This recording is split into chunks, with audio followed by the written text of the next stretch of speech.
اس معصوم پیدا ہوئے بچے کے پاس صرف 10 منٹ ہیں کہ یہ اپنی ماں کا پیار لے سکتا ہے، اور 10 منٹ کے بعد یہ ماں ہمیشہ ہمیشہ کے لیے اس بچے کو الوداع کہہ کر اس دنیا سے چلی جائے گی۔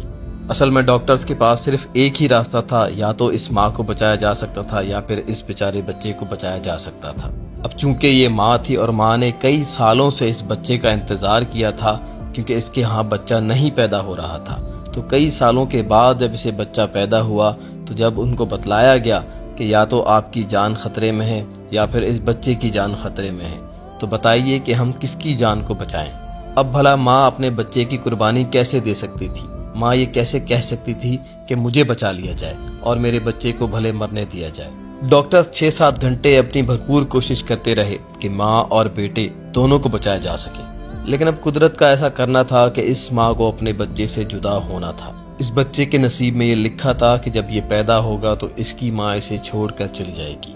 لہذا جب ماں کو پتہ چلا کہ میرے اس بچے کی جان خطرے میں ہے، تو اس ماں نے قربانی دی اپنی زندگی کی، اور ڈاکٹر سے التجا کی، ان کی منت سماجت کی کہ مجھے چھوڑیں، میرے اس بچے کو ضرور بچائیں،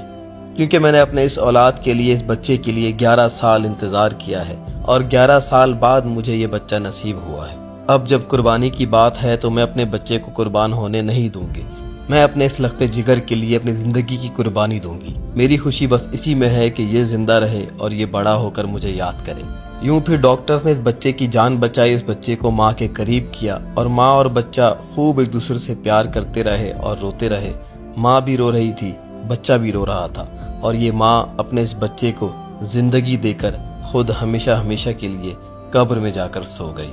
اب یہ لمحات ایسے تھے کہ ڈاکٹرز کے سینے پگھل گئے، ان کے سینے پھٹنے کو آ رہے تھے، وہ پھوٹ پھوٹ کر رونے لگ گئے، اور انسانیت کے سب سے خوبصورت رشتے جو کہ ماں اور بچے کا رشتہ ہے، اس ماں کو سلام کرنے لگے اور کہنے لگے کہ دنیا میں یہی ایک رشتہ ہے، یعنی ماں ہی وہ ہستی ہے جو اپنی اولاد کے لیے زندگی کی بھی قربانی دے سکتی ہے۔ جی ہاں، ماں باپ ہی وہ ہستی ہیں جو اپنی اولاد کے لیے سب کچھ قربان کر دیتے ہیں، حتیٰ کہ اپنی زندگی بھی قربان کر دیتے ہیں۔ اگر وہ جیتے بھی ہیں تو اولاد کے لیے، اگر وہ مرتے بھی ہیں تو اولاد کے لیے۔ دوستو، یہ واقعہ سننے کے بعد اپنی ماں کو کبھی دکھ مت دینا، اور دعا کرنا کہ ہر ایک کی والدہ کو، ہر ایک کی ماں کو اللہ تعالیٰ جنت میں جگہ دے، آمین۔ ماں باپ سے بڑھ کر کوئی خوبصورت رشتہ اس دنیا کا ہے ہی نہیں۔ اگر آپ کے ماں باپ اس دنیا سے جا چکے ہیں تو روزانہ کی بنیاد پر ان کے لیے خوب دعائیں کیجیے، اور اگر زندہ ہے تو ان کی قدر کیجیے، ان کی خدمت کیجیے، ان کے پیر پکڑیے، ان سے معافی مانگیے، اور ان کو ہر طرح سے راضی کیجیے۔ ماں باپ کی رضا میں ہی اللہ کی رضا ہے، اور اس خوبصورت پیغام کو دوسروں کے ساتھ ضرور شیئر کیجیے۔